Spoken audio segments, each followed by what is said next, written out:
Какви да мерки ставите, овде нема да важа. Овде секој си тера по своето.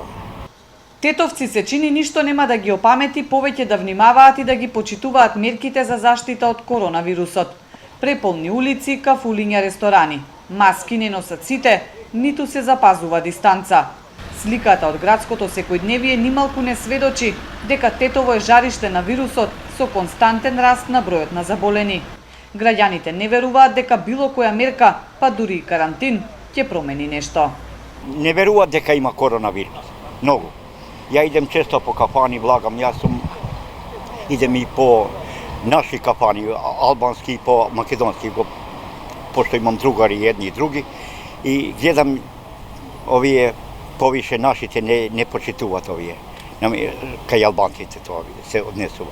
И карантин да се стави, тоа е вирус, вирусот се пренесува, луѓето ќе се идат пак, не може да ги допре никој. Ништо, тоа е.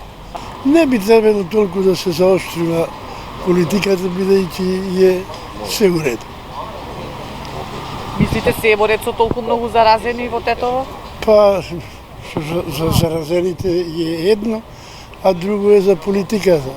За заразените е превише од тоа што е.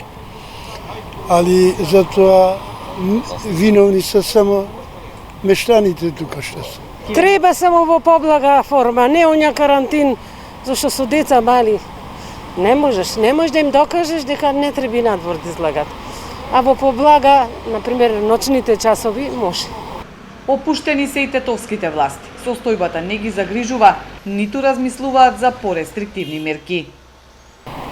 Тетовската градоначалничка Теута Арифи на почетокот на пандемијата постојано притискаше до владата и успеваше да издействува разни мерки за заштита и за спречување на ширење на коронавирусот во Тетово. Но сега, кога состојбата е многу подраматична со огромен број на заразени, наместо повторно да се бараат некакви мерки, се сведува само на апели да се носат маски и да се држи дистанца. Следната недела е големиот муслимански празник Курбан Бајрам. Собирањето во џами и одењето на гости е уште еден ризик повеќе за ширење на болеста, но надлежните засега не навестуваат можност за воведување полициски час или други рестриктивни мерки. И за време на Рамазанот, властите попуштија пред притисоците и заканите на исламската верска заедница, па го скратија полицискиот час, со што се даде можност муслиманите сепак да одат во џами и по гости, што не беше случај со празниците Великден и Духовден, кога имавме 3-дневен карантин.